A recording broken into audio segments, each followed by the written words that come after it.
नमस्कार, आप देख रहे हैं धा न्यूज बिहार और मैं हूं अभिषेक मिश्रा।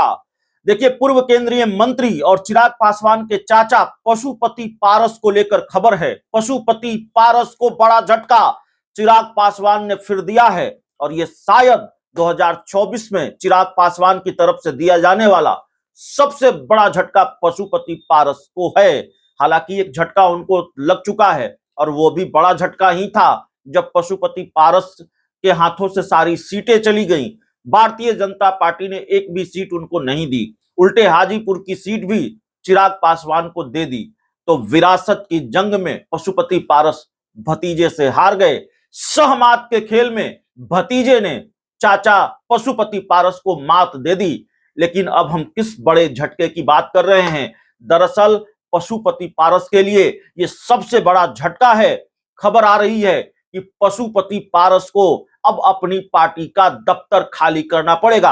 हालांकि दफ्तर खाली करने का नोटिस भवन निर्माण विभाग की तरफ से उनको पहले दिया जा चुका है और पहले से यह तय माना जा रहा था कि पशुपति पारस को अब अपनी पार्टी का दफ्तर खाली करना पड़ेगा।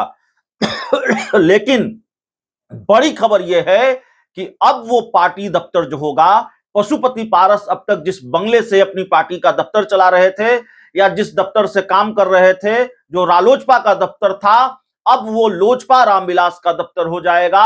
वो चिराग पासवान की पार्टी का दफ्तर हो जाएगा, क्योंकि पटना के एक व्हीलर रोड स्थित जो बंगला अभी आरएलजेपी का दफ्तर है, जो पशुपति पारस की पार्टी का दफ्तर है, उस बंगले को आवंटित कर दिया गया है चिराग पासवान की पार्टी लोक जनशक्ति पार्टी रामविलास के लिए। और चिराग पासवान की पार्टी के जो प्रदेश अध्यक्ष हैं राजू तिवारी, उन्होंने बकायदा भवन निर्माण विभाग से इस बात का आग्रह किया था कि पार्टी दफ्तर आवंटित किया जाए। एक व्हीलर रोड स्थित जो दफ्तर है उसको लोजपा रामविलास के लिए आवंटित कर दिया जाए। तो जाहिर है, राजनीति वैसे भी बहुत निर्मम चीज होती है। जब आदमी अर्श से फर्श की तरफ लुढ़कता है तो उसे सिर्फ झटके ही मिलते हैं और यही निर्ममता, इसी निर्ममता के शिकार पशुपति पारस होते दिख रहे हैं। सियासत की इसी निर्ममता के शिकार वो होते हुए दिख रहे हैं। राजनीति में उनके बुरे दिन क्या आए, उनको झटके पर झटके लग रहे हैं। पहले भारतीय जनता पार्टी ने उनको एक भी सीट के लायक नहीं समझा, उनके खाते में लोकसभा चुनाव में एक भी सीट नहीं आई। खुद जिस सीट से चुनाव लड़े थे, जीते थे, हाजीपुर की सीट, वो सीट भी भारतीय जनता पार्टी ने चिराग पासवान की झोली में डाल दी। और अब ये बड़ा झटका, ये बड़े झटके वाली खबर उनके लिए कि न सिर्फ पार्टी का दफ्तर उनको खाली करना पड़ेगा, बल्कि ये दफ्तर अब चिराग पासवान के लिए आवंटित कर दिया गया है, उनकी पार्टी के लिए आवंटित कर दिया गया है। तो चिराग पासवान के जितने अच्छे दिन चल रहे हैं, पशुपति पारस के उतने ही बुरे दिन चल रहे हैं। पशुपति पारस के अच्छे दिन चले गए, उनके बुरे दिन सियासत में वो दिख रहे हैं कि कितने बुरे दिन चल रहे हैं, किस तरह से उनको लगातार झटके पर झटका लग रहा है। और तो बड़ी खबर यही है कि पशुपति पारस के लिए एक व्हीलर रोड का बंगला जो है वो छिन जाएगा उनसे और अब चिराग पासवान इस दफ्तर से, इस बंगले से अपना पार्टी दफ्तर चलाएंगे।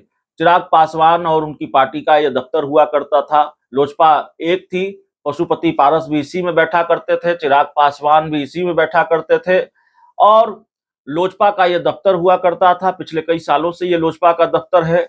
लेकिन जब चाचा और भतीजे के बीच रिश्ते अलग हुए, पशुपति पारस जब चिराग पासवान के 5 सांसदों को लेकर अलग हो गए, तो पशुपति पारस का कब्जा था इस आरएलजेपी दफ्तर पर, इस एलजेपी दफ्तर पर। बाद में ये रालोजपा का दफ्तर हो गया और चिराग पासवान अब तक अपने घर से, पटना के श्री कृष्णापुरी में जो उनका आवास है, वहां से वो अपनी पार्टी का दफ्तर चलाते रहे हैं। और जाहिर तौर पर अब चिराग के खेमे में जश्न का माहौल है, खुशी का माहौल है, लोजपा रामविलास के खेमे में जश्न का माहौल है। सवाल सिर्फ बंगले के मिल जाने का नहीं है, सवाल सिर्फ नया पार्टी दफ्तर आवंटित होने का नहीं है, बल्कि सवाल और खुशी इस बात की है कि सहमात के खेल में एक बार फिर पशुपति पारस को मात दी है चिराग पासवान ने, एक बार फिर झटका दिया है चाचा पशुपति पारस को। तो ऐसा लगता है चाचा से पुराना हिसाब किताब चुकता करने के मूड में है, चुन चुन कर पुराना हिसाब किताब चुकता कर रहे हैं चिराग पासवान। बहुत बहुत धन्यवाद।